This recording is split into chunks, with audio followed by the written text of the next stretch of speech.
What's up, Facebook? Welcome to Real Estate Power Play. We're coming to you every Tuesday.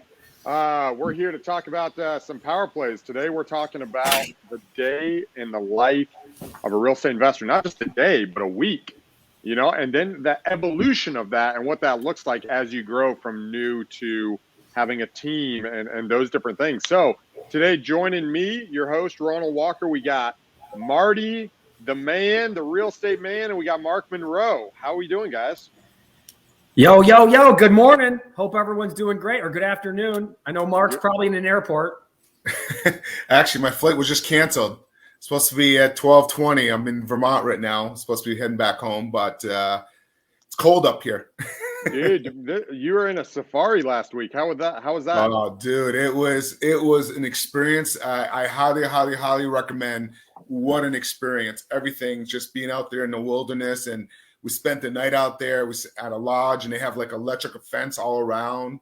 Wow. And it was just breathtaking. It was just, I was at awe. You know what I mean? That's it was awesome. Just an experience. It kind of, they do the national parks. They're kind of like, how we have Yellowstone and they have the buffalo, the same concept, but they do it with the safari animals out there and stuff. So, Yellowstone's just huge. And these parks are just huge. And then you spent the night out there. Everything. It was just mind blowing. And it's, I didn't realize that out of all the animals out there, the hippos are the ones that kill most of the people out there. Bro, so, I've heard they're pretty dangerous. That's insane. Yeah, even the elephants. You have to I learned the whole concept. You got to the vehicle they look at as one animal. So like certain animals, you don't want to stand up and move. You want to try to stay still as possible and stuff. So it was an experience. It was cool, great food, but I'm excited. Also, besides Facebook, we are also on podcasts. So wherever you're listening to us, if you're listening to it on a podcast, please like us, subscribe, make a comment. If you're on YouTube, like us, subscribe, share with people, and let's go. I'm excited. Absolutely. So, Marty, one of the things I do each morning, kind of jumping in to this, is every morning we do a morning huddle with my team, and we like to talk about initially good news. So, Marty, I'm going to ask you, bro, what is some good news that you have for this week, today? And kick us off on this day in the life, bro. Absolutely. Well, that's a mindset shift where you really want to think about the good news, right? I mean, there's too much good going on in your life, really, if you think about it. Being grateful. That's one of the first things I do in the morning is I just think about 5 things, and I actually write this down of what I'm grateful for. One of the good news events that occurred for us this week so far, anyway, is that. Obviously, we talked about the burn house that we had not too long ago, and we got word that we're going to be able to get 6 months worth of rents from that property. Nice. So that's a big win for us, So that was nice to hear. You hear some horror stories from insurance that can happen, but ours has really turned out, so far so good. So that was a nice win for us here at Suplex. That's awesome. And just to kind of update, the house caught on fire about 3 months ago, right? Yes. Right around 3 months. Is that right? That is correct. So, man, talking about a process. That's awesome. So kick us off. What is a day in Marty's company and Marty's real estate business? What does that look like? Where does that start? Where does the day start? Where does it end? Unpack that for us. Like when you jump in, man, what does that look like? How do you feel the day? Yeah. So I think one of the important things for a lot of people, because what I'm going to do is going to be different than what you're going to do, Ronnie, and what's going to be different than Mark, right?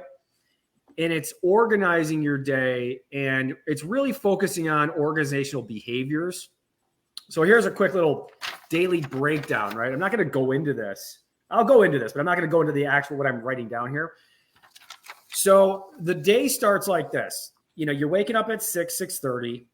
I like to wake up naturally, and that's just the time I wake up. Really important though is before the wake up is the night before.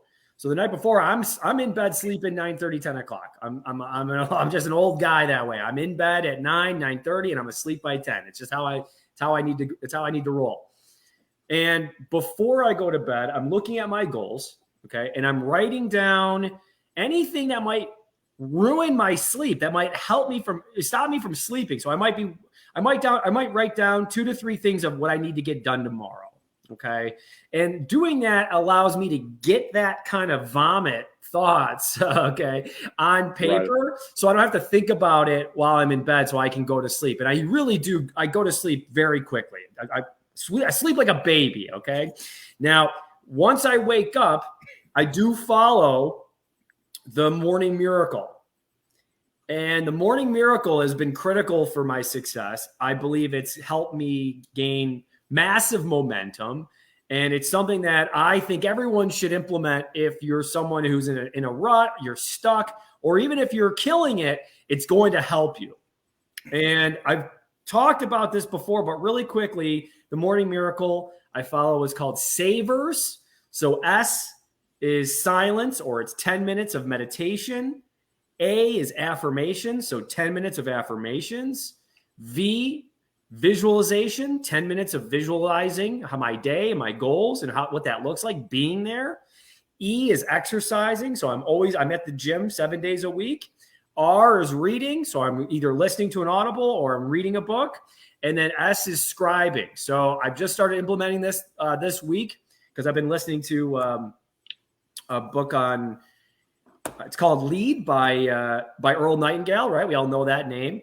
And one of the things they talk about is every day for an hour, writing down ideas, business ideas, things that's going to help you get to those goals. So that's what I've been doing in the morning, is now taking an hour to write that out while, you're sipping a coffee, whatever, but you got to make time for it. It was really interesting, though. If we do that, how much, if you just do 5 days a week of that, the amount of thinking, because a lot of people don't think, Ronnie, Mark, right? Not a lot of people take time to actually think. So it's just been a nice practice. But that's what the morning looks like for me. What about you? Because you're somebody who I think really takes some time to practice some certain skills in the morning. So I'd like to hear from you, Ronnie, what you're doing these days. Yeah. So for me, it's a little bit different. I like the Miracle Morning, and I totally recommend that to everyone. I think it's by Hal Hammond or something. Okay, Elrod. So I've done the morning miracle. Right now, a lot of my morning has to do a lot with not so much like I don't write down the affirmations anymore. A lot of what I do is I actually follow Tony Robbins' process of I do the cold shower. So I do cold therapy. I work out in the morning. I've got a quick workout. I don't go to the gym. I just I do here. And then I do what he calls his morning priming, right? Which is like 3 things you're thankful for, praying for others, and then visualizing what the future looks like. And so that's how I start my morning. But what it really does is it sets you up with the right attitude in mind to attack. And then from there, the very first thing after that, I drink coffee, I do that. But once I jump into work, we start every single day at here with my entire team. We jump on a Zoom call, and because my team's all over, right? We're a digital team, right? So, and I don't just have virtual assistants, but we're digital. And so what we do is we like to have an opportunity for camaraderie in the morning. And so we get together and we do exactly what I said. We say, hey, what's some good news? It can be personal or business. What's some good news that happened? Everyone goes through good news. And then we do a motivation. Like I like poetry. We'll do a video. We'll watch a video. I'll share a story. Someone else will share a story, what that looks like. And then after that, we jump into, hey, where are we stuck? Where are we stuck for the day? Like, where do you need help? Who do you need? Where do we need? And it lasts anywhere from 15 to 25 minutes. And really, it's an opportunity, especially if you have a team. It's not a formulated meeting. Like a lot of people say, hey, don't go into a meeting unless you have an agenda. The agenda is simply to connect with the other people, because we all want that camaraderie, especially in a digital age. And that is our point, to connect with the team, to springboard into the day for what we have to do. So Mark, what about you, man? My morning, it's kind of like what you guys were referring to, but I just automatically, I've been doing this for years and I didn't even realize there was a system. I get up like, I'm like Marty. I like my beauty sleep. I like a good 8 hour sleep. I go to bed usually around like 10-ish, and I'm up by, just before 7. And same thing, I sit there and I have a cup of coffee and I meditate. I get a beautiful view out in the water, and I just take it all in and just watch this, the sunrise, or I sit there and watch the fish jump, stingrays and all that. And it's just peaceful. That's my meditation time. And then I usually will work out. I work out for an hour in the morning, bike ride, gym, or whatever it is. And during that hour workout, I'm usually doing an audio book or a podcast, something to kind of educate myself on it. And then usually my VAs, my admins are starting to come online working. So I'm kind of, prioritizing the day. I'm at the gym still working out, but my team, my VAs are already starting to work, and whatever is the top priority. So like I said, it's just me and like a VA, and I'm a small guy. I don't like to do a lot of deals, just like a few deals a month. And how our business model is whatever is closest to the money, that's what we work on for that day. So that's kind of what I do. Excuse me, gentlemen, for one moment. I think I think that's awesome, right? Jumping on, and Mark had to take a phone call, so I think that's awesome. So jumping into real estate, all right. So that's the personal side, Marty. Jumping there. So when you start your day on the real estate side, or let's go the week, right? When you're preparing your week, what activities do you focus on that are like, hey, these are, if we talk about the book of one thing, what's the one thing that kind of takes up the majority of your day when you jump in and say, what, I need to hit these projects, I need to hit these tasks, as someone who's doing lots of deals, as someone who's like, what is that for you, and how do you measure that that's being done on a daily basis? Yeah, I think one of the big parts of us, because there's an us, so that's my partner and I, is just complete connection on the phones with my partners at all times. It really feels like at all times.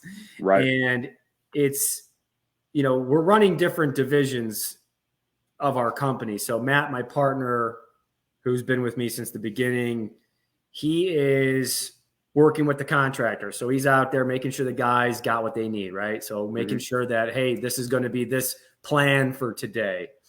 And I'm also then working with our VAs and our cold callers, because I'm going to be getting on the phones too. I kind of live by a rule, 10 contacts by 10. So I want to make 10 really good contacts before 10 o'clock, right? And that's, again, it's just momentum to keep going into the day and crushing the day. So I'm getting the VAs going and cold callers going, making sure that the tasks are being done. We really just we're constantly, hey, how do we make sure that what we're doing is going to bring in a contract, right? So a contract today keeps the W-2 away. That's just something that we always tell Matt and I, we always say. So those are the two big tasks.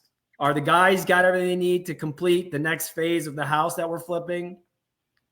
Great. Where are the contractors today on our property management side?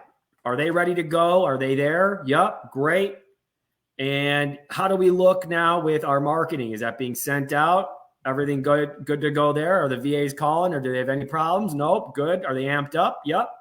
And Marty, can you start working on those bigger things like the self-storage and mobile home parks? Can I focus on that? And that's an absolute. So yeah, those are the things that need to get done every day. And it's Monday through Sunday. It's something that, we're not calling every day on Saturdays and Sundays, but we're planning for the attack on Monday.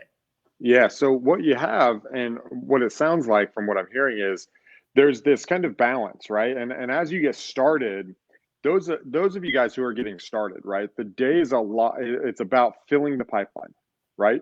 It's about generating leads and putting leads into that. But once you have leads and you have a team or a partner, it's about two things. It's about not only finding new leads, but it's also about managing what you have, right? So there's this balance, right? And with a partner like Matt, from what it sounds like, is okay. First off, we're making sure that everything that we have on the table that's gonna be realized cash is like, this has got to be taken care of. Are we stuck? Do we need anything? What are the resources poured into here? Then the second step is, okay, what do we need to fill the pipeline? Like you said, a contract a day keeps the W-2 away. I love that. because now it's like, okay, we're bringing in new revenue and we're managing our old revenue. Here's what happens, guys. A lot of times in my career, in my experience is, you do a lot of calls, right? Like you're getting on the phone, you're doing cold calling, you're calling leads, you're answering the phone for direct mail, and you put a contract and you're doing a contract, and you might spend a whole week where it's like, 4 hours a day, I'm on the phone, I'm trying to negotiate, and I put 1 to 3 contracts, right, of properties under contract. Let me right in the system. And then what happens is like, okay, I got a bunch of contracts. So I've been running around town, I'm meeting in person, or I'm going over the phone, I'm doing all the admin, I'm doing it myself. If you're a one-man guy, or you might have a team or whatever.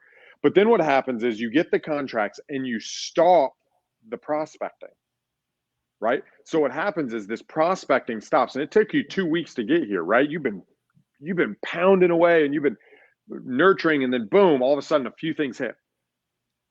Well, what happens is as soon as you stop, there's a book called Fanatical Prospecting by Jeb Blount.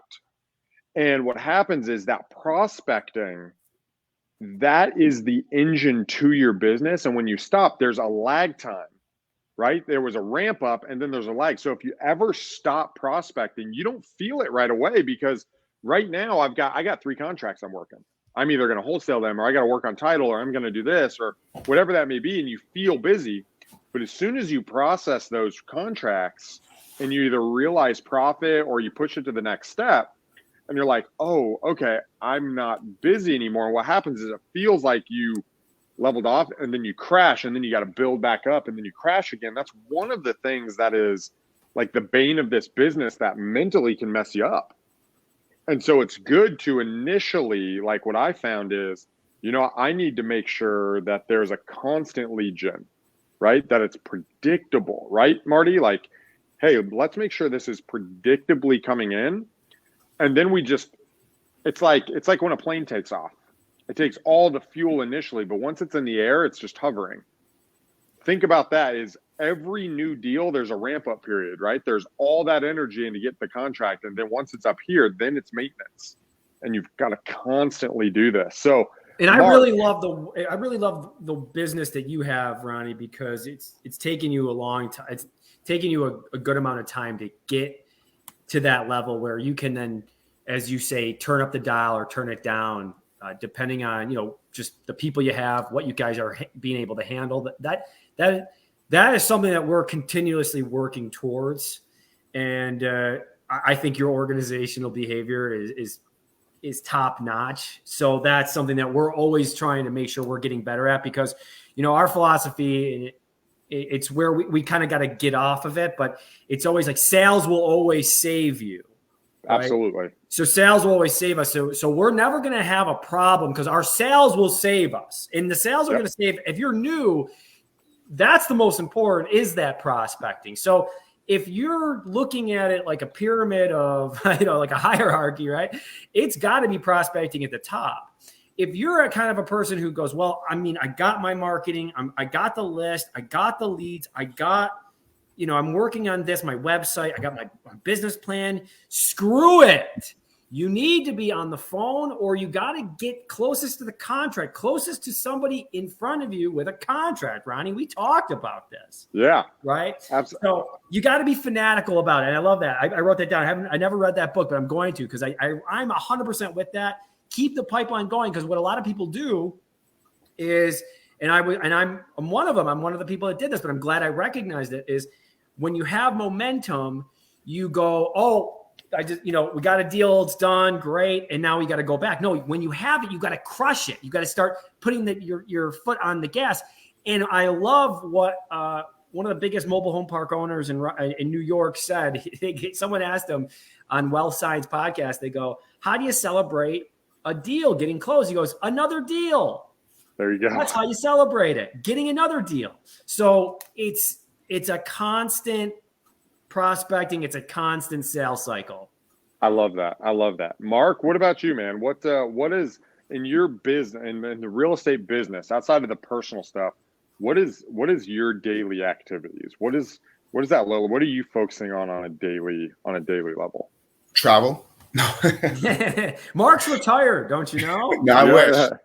No, My daily, again, it goes back to what the closest to the money is. That's kind of what my priority is. It's like I get deals coming in from JVs, leads coming in. I can kind of be selective on what I want to work on, if that makes sense. Can you unpack what is working closest to the money mean? Like, so, can you unpack that for us? Sure. Closest to the money. And actually, it's been our philosophy for years in many of my different businesses over the years, is like a lot of times in day to day, people kind of are not organized. They're all over the place because you have so much to do. I got to get this marketing piece ready to, do some social media marketing. I got to get a video together. I got to work on, I got some sellers and I got to follow up. I got to find some buyers, or, I got to get a handyman out to a property and get something painted on. Whatever it is. So closest to the money is whatever is going to be the closest of going into your bank account. That is what we prioritize on, and we kind of work it backwards, and we have a whole list. Like my VAs know what to work on. Closest to the money is like we're selling our property to our end buyer through a lease option or a short sale or wholesale, whatever it may be. And they kind of work backwards, from there. Okay. Like, what's more important? Is it a new contract coming in from a new deal, or is it a contract coming in from a buyer? What do you guys think would be closest to the money? Ronnie, what do you think there would be closest to the money? Well, the closest thing to the money is the buyer contract. Exactly. So that's kind of what we do, whatever that is, and whatever's on our plate, because we do. I'm very, very busy, but I also set up where I don't start taking calls until 11:30 in the morning. My mornings, I'm doing my exercise, I'm doing stuff. Whatever it may be, working remotely on my phone and taking care of my health and education in the mornings. And then my VA knows from 11:30 to 5:36, depending on the day, the calls sometimes may end a little sooner than that. And then and my VA knows exactly what to do, just through training. But sometimes, there might be some stuff a little bit more of a priority. Like right now, this morning, we have a buyer that is working on the buyer's contract this morning. That was the closest to the money. So that's kind of where my day goes. I run my business as whatever's the closest to the money, and then be selective on the deals. That's a good point, Mark, when you say that with closest to the money. And I think another thing that we got to think about for people is, and why you need to be fanatically prospecting, is that, your gross is different than your net, right? So you might have what looks like a really good gross month coming down the line, but in this business, we all know there's, a lot of money that gets tossed out because it doesn't work, right? They find a lien, blah, blah, blah, blah, blah. All these different things that title will tell you. And that's why you really need to be paranoid in this business.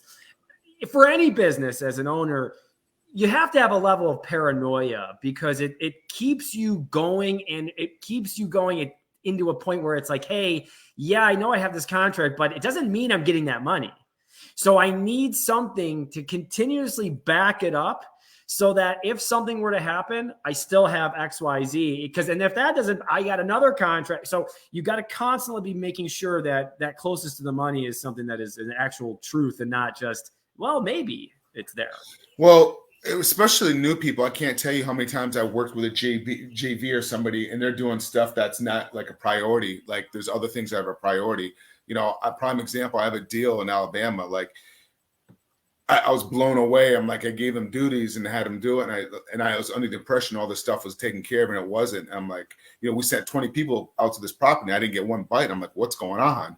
And then to come to find out, they never got the property cleaned. They never got stuff done. And I'm like, yeah, they didn't work on it because they were sitting there running out, trying to write up a new contract with that handyman. Instead, we have a deal that's already done, and they didn't follow up and make sure that deal was ready to go and signed. So otherwise, we would have moved it and had money in by now. But anyways, that's why I was like closest to the money. I'm always drilling into people. I think that's awesome. And when we're thinking about closest to the money, I think there is aspects in our life. I have this concept of, I want an integrated business into my life, right? That I'm able to, and I think you guys might have the same thought, is I'm in real estate for a certain lifestyle, right? Like I want not only the money that comes with it, and I want to bring kind of this level of, expertise to the people I'm working with, and I want to help my teammates build wealth, and I want to build wealth. but also like we want to live a certain lifestyle. And so in the midst of the day, although it's like, hey, all of this stuff with transactions, I also want to say, okay, who are the people that I want to talk to, right? Who are the people, whether it's professional or clients, right, or friends? And I think that's a big aspect. And I know, like with us, it's how do you prioritize? Okay, this week I want to make sure that I'm watering these relationships, whether it's buyers or friends or other investors, right? Here is what I want to put on the calendar for my follow-ups that I got to make sure that this deal that I'm working on goes through.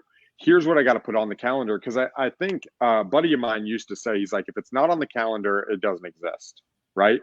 And so I think that's an aspect here of, hey, we're working closest to the money every single day, making sure it's going through. But also, hey, is what needs to be done this week that we're being proactive, right? Obviously, lead gen's proactive. What about building buyer relationships? What about putting properties, follow-up properties? What about sending mail and doing those things? And as we're kind of going into our business, what does following up with your team member look like? Reviewing their numbers, asking them about one-on-one where they're at personally, like all of these things in my life. A lot of it has to do, because I'm not doing a lot of like sales over the phone anymore, right? Like I'm not negotiating with sellers every day, right? A lot of my time is spent like developing my team, right? I have an acquisition manager. Well, then I have 2 follow-up specialists under him, right? I have a dispo manager. I have a operations manager. And so a lot of it's, okay, hey, what needs to go? What needs to happen? What are some major problems? What can we do? What do you think the solution is here? Okay, go do that, right? And being able to manage and make sure they have the tools to succeed and kind of go from there. So, any thoughts or additional things on top of that?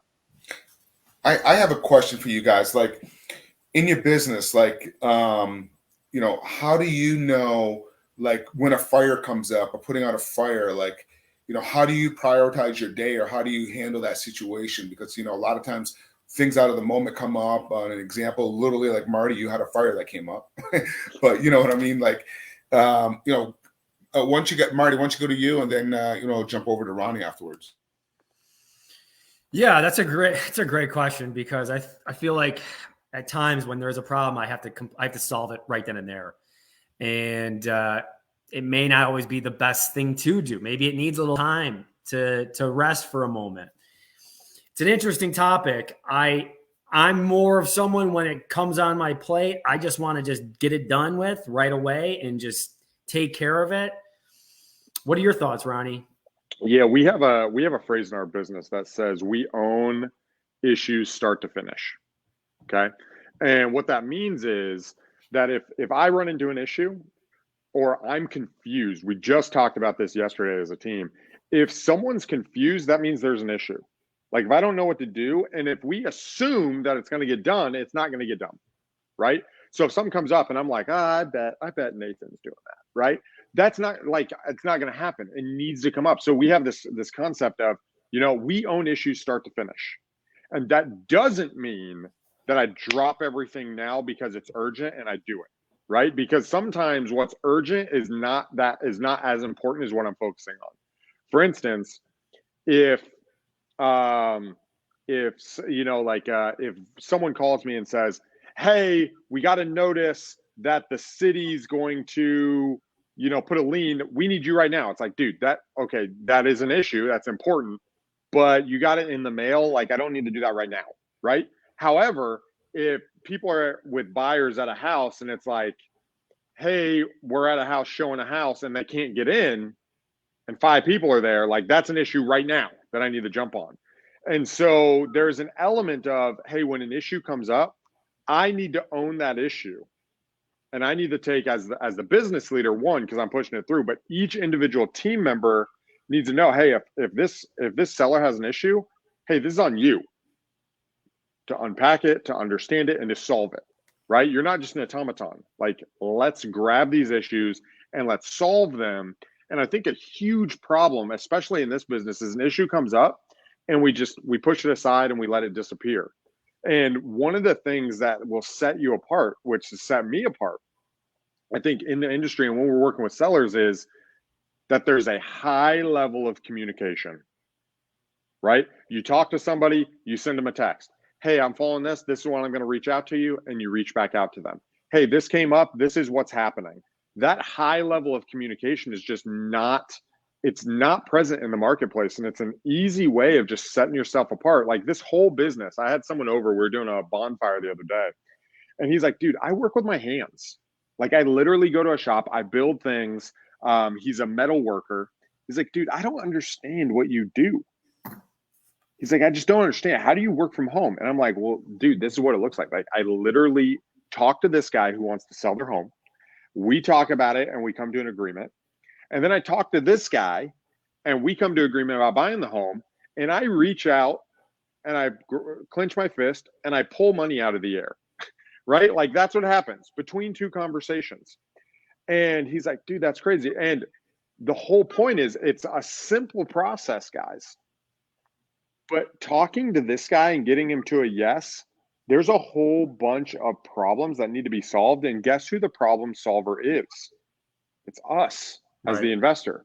Same with the buyer. The buyer wants a property. The buyer wants to build wealth for themselves. They want to take care of their livelihood and they have concerns and worries. Well, guess what? I've got, as the one presenting this house, I've got to talk to him and say, hey, here's the opportunity. What do you need from me?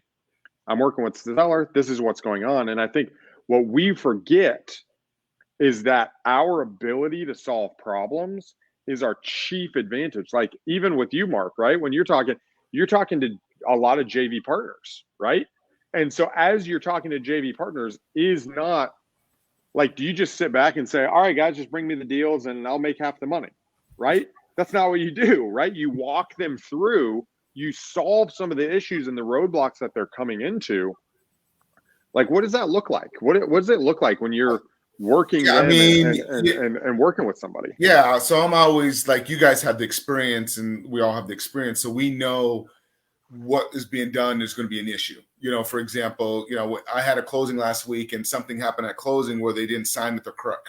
Anyways, I knew that possibly could be an issue because it wasn't handled the right way. So we had to kind of, you know, go backwards. Now there's one, you know, JV partner I work with. I mean, the guy's like phenomenal. He's an animal, you know, but he's still learning quite a bit. And I've been working with him for a year and he's still learning. I mean, he's really good at, you know, tell him what to do and he runs with it. I don't even have to follow up with him most of the time. He's like on it. You know what I mean? So it's just, you're constantly coaching, educating them. And then you get some VAs that, you know, sure, I'm doing it, but then they're not doing it, and you have to kind of babysit them a little bit more. And when those, I kind of back off and pull away from, like, hey, you know what? You want to make money, you want to learn, this is what you got to do. Go out there and do it, hunt, and then bring back, and you know, we'll cook it up together. You know, I'm the chef, and I'll kind of show you how to put the recipe together. But you're going out there hunting and getting that, you know, the meat, if you will. You know, that's kind of how my philosophy, how it is, and teaching everybody. But most people are pretty good at it and just kind of working. And you, just like you guys, you love giving away. I'm a big believer of, you know, if you pay it forward and give, it comes back in return. You know, yeah. I'm very more than willing to help people out. I like that. And so I want to take a slightly different direction with this, because I think with what we do, what are some standards that you have? Marty, you mentioned, you know, 10 contacts by 10, right? Like that's a standard, right? A certain number of phone calls is a standard. What are some of the items that you look at, maybe not on a daily basis, but let's say a weekly basis, that you have as a standard that is a measurement for success to you?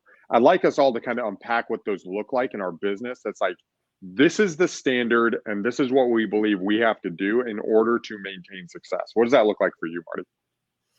That's a great question. And I never really thought of it like a standard, but it really is, right? It's really just, it's what you expect from yourself and your team. So there's a standard there.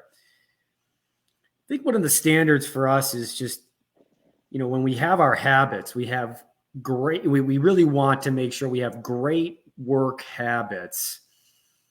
And what can be difficult though is putting those on to other people.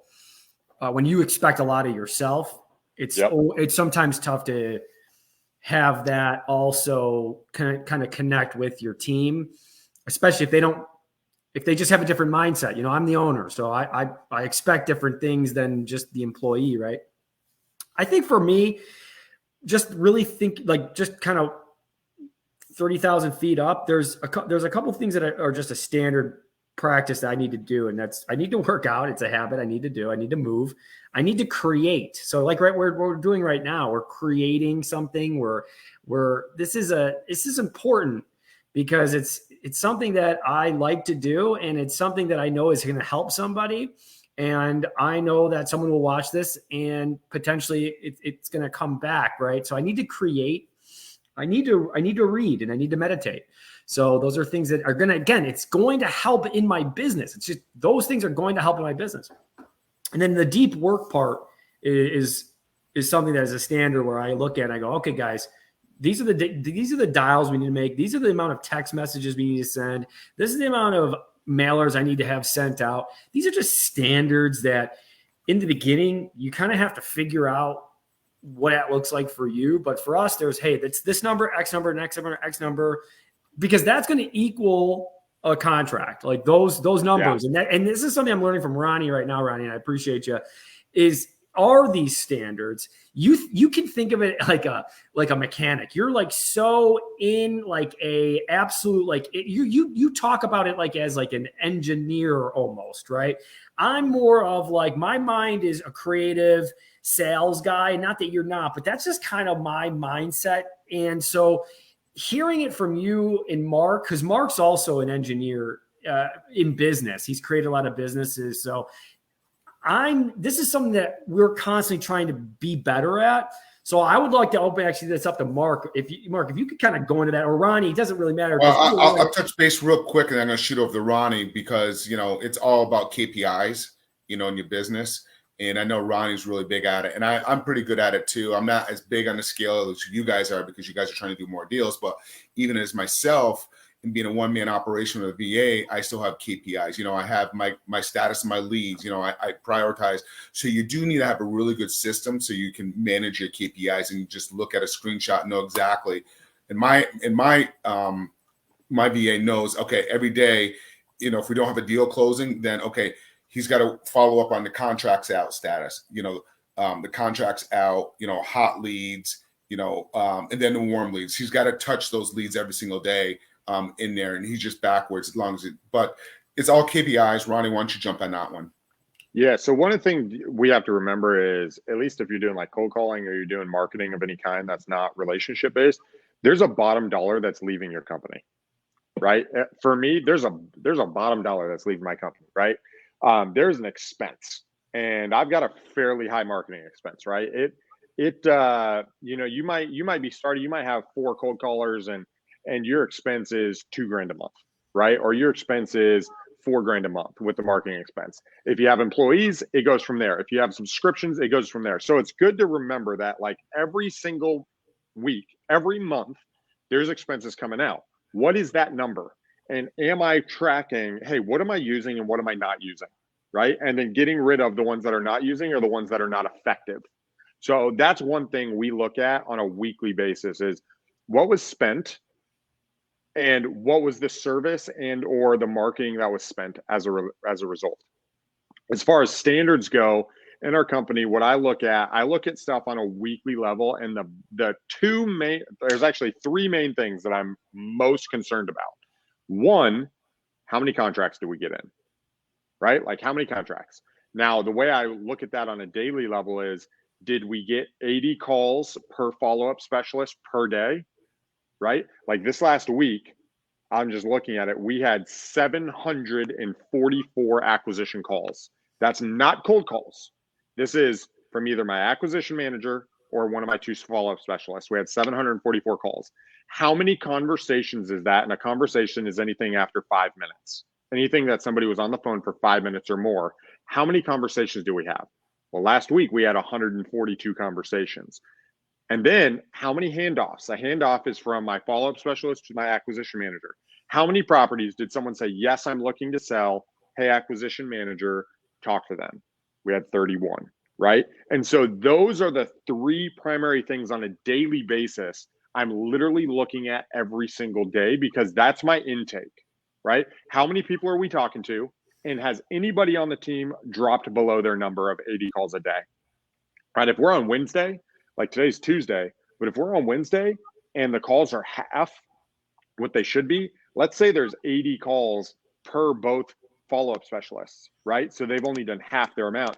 Wednesday, I'm having a conversation and be like, hey guys, what's going on? Right? Like we need to hit our weekly numbers so we can hit our handoffs, so we can hit our contracts.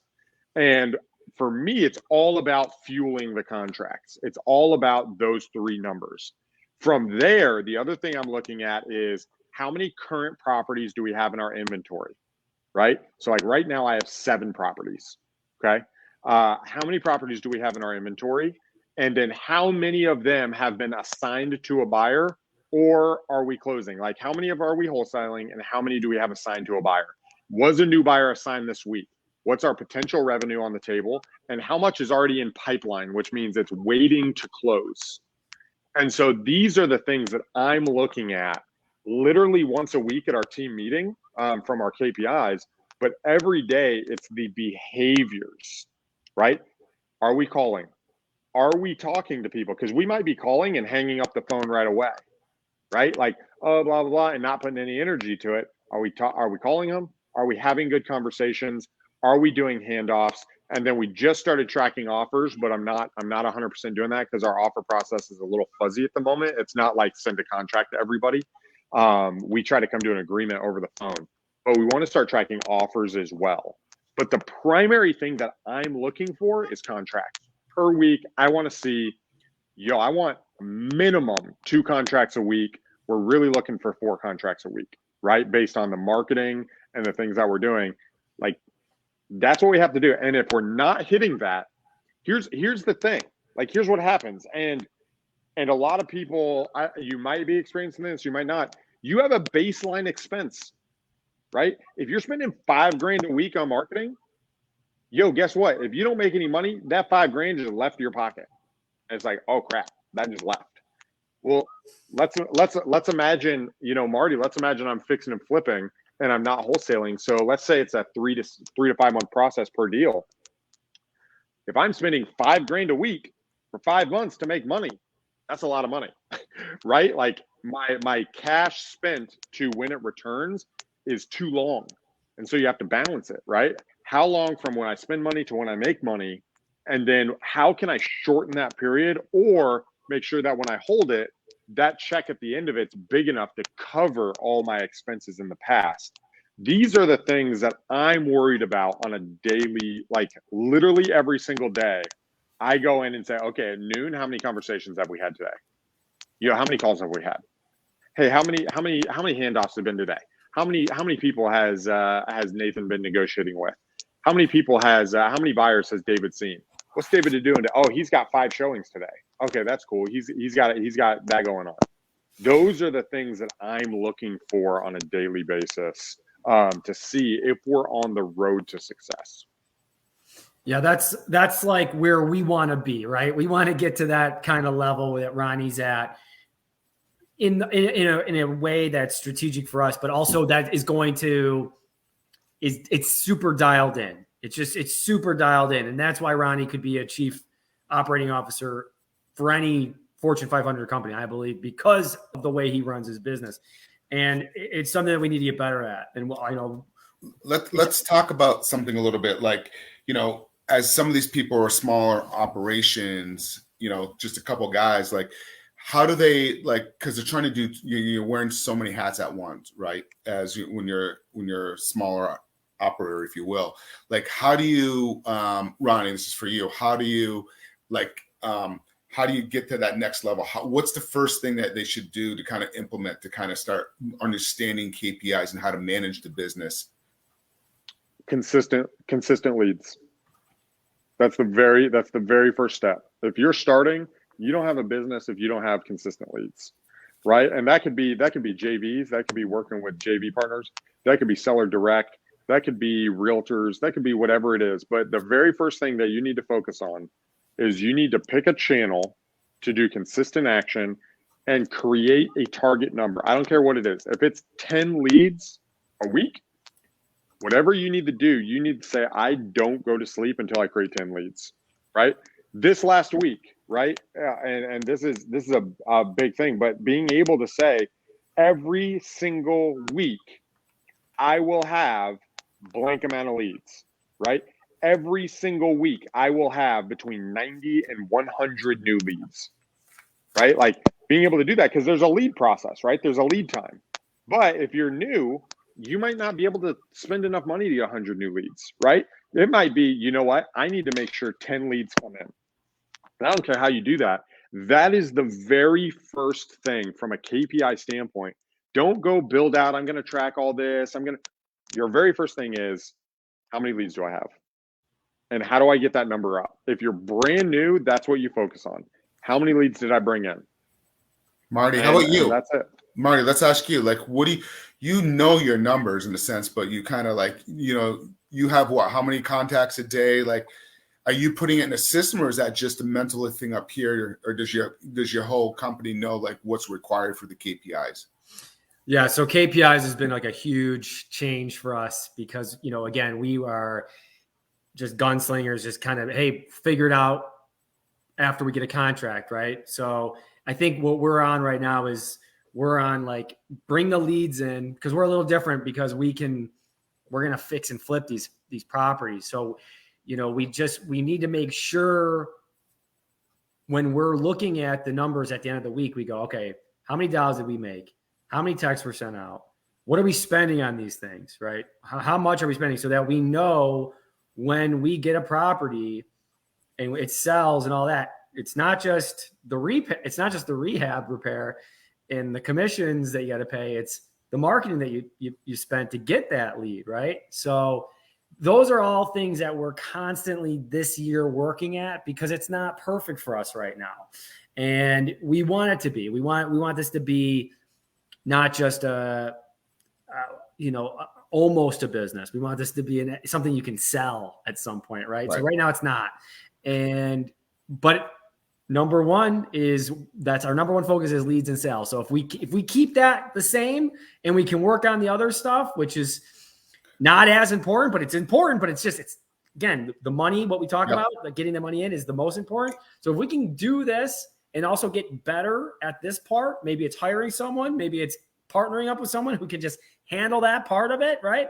Yep. I think we're going to be on the right track. But right now we're heavy sales marketing people that are just not quite as good at making sure we're tracking. And that's something that we know and we're working at. I always say that if cash always resolves the problems. If you have capital, that gives you the opportunity to, if you fall on your face a little bit, it gives you some breathing room. But when you don't have that capital, those are the guys that struggle and go back. So the last few minutes, let's kind of twist this into another direction as, a daily, being an investor. Let's talk a little bit about, your future, what you look for goals and how you set that going forward. Why don't we talk about that for the last couple minutes? Because that's part of what we look at, Ronnie. Yeah. And to clarify, are we talking about like what our goals are in the future, like what we want it to look like? Yeah, exactly. Is it, because I'm sure that's part of your daily thing that, you have the daily, but you also are thinking in the future. Yeah. So the future really comes in and I think it starts with, I just read a book called, by Simon Sinek called Start With Why. And I think really what it comes down to is like, what do I really like? Why am I doing this? What do I really want? Right. And I think a lot of us don't really know what we want, right? We're just like, yo, I don't want to be stuck at a job, right? Like, I don't want to be stuck somewhere. Like, I want my own freedom. I want to travel. And so when that comes in, is being able to isolate what that looks like in your business. Hey, what is my contribution and what is my impact that I want to make? And if you can understand, this is the contribution I want, this is the impact, you can scale that back to your goals. So like for me, like we want to build a company that is essentially that fuels my desire. I'm not going to go into exactly what I want in the future, but it fuels not only my lifestyle, but I want to see everybody on my team also build wealth, right? That we all have these personal goals and this lifestyle that we want to live, and we want to be able to achieve that through real estate. And so as we're building these things, that's why the calls are so important, is because, hey, Rose, if you make these calls and you do these handoffs, that will allow us to get a deal, and that will allow you to make the money to live the lifestyle you want, right? Hey, the reason why a conversation that's not just reading a script is so important is because people want to do business with people they like. And not only do you want to enjoy your life more while you're working this job, but that will lead to the financial future that you want, which pays you, which allows you to travel more, right? And so it's always tying back to, why are we doing this? Hey, I'm meeting with you right now because you love working here, and you want to build a portfolio for yourself so you can experience freedom and buy a property in Ireland. And I think that's, for me, the reason why going into the daily numbers is so important is, like, I want to remodel my kitchen upstairs. This whole basement we're redoing. Like, there's a certain lifestyle, like, we're working to have a certain lifestyle, right? We're willing to freaking sacrifice and deal with all this stress because we want our life to look a certain way. And the ability to tie your daily activities and numbers and standards to the dream you have is paramount to our success, right? And being able to say, okay, I want to develop old properties in Ireland. Okay, what is that going to take? Like, okay, I need this amount of money, which means I need to build a company to here to make this much revenue, which means I need this team, which means blank, which means I need to help them achieve their goals. Okay, what's that time frame look like? And then you basically put all that back.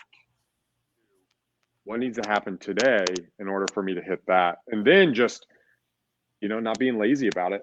Like, let's be honest, like, sometimes it's easy to take a day off because we lose sight of that vision. Right. And so that's what I would say in the future, is just understand why you're doing this, because that will drive you. Marty? Yeah, no doubt. Love that. I really personally believe that, and this is a quote that I heard and I thought it was just so good, that the secret of happiness is freedom. Right. So I want extreme freedom. And for me, extreme freedom is not just being able to do what I want, but I want to be able to take anybody I want with me to do whatever I want. Right. So that's extreme freedom to me. And the other part of that quote was the secret of freedom is courage. And I believe that. So, when we're taking these risks, being business owners, you got to have the courage to take the massive action. And I think for us, it's believing that we can take down 100-unit deals, larger, just larger deals, and what that means is that it's a confidence thing. It's just, we need to work consistently on our confidence. That's why for us as business owners, I'm super paranoid about making sure I work out, making sure I'm reading, making sure I'm doing all the things that no one else is doing, because it gives me confidence. And it's a promise to myself, because the better and bigger my confidence is, the bigger and better my risk taking is. And that's where I'm at, is working on those things. And at the same time is becoming more Ronnie and Mark like, which is knowing our numbers and getting better at that. It's not my favorite. It's a weakness of mine, but I know it is. And it's something that I know, we got to consistently work at, like going to the gym. It's not an overnight process where you can go from a bag of milk into an Adonis type character. You got to work at it. So that's something that we're working towards. That's my goal.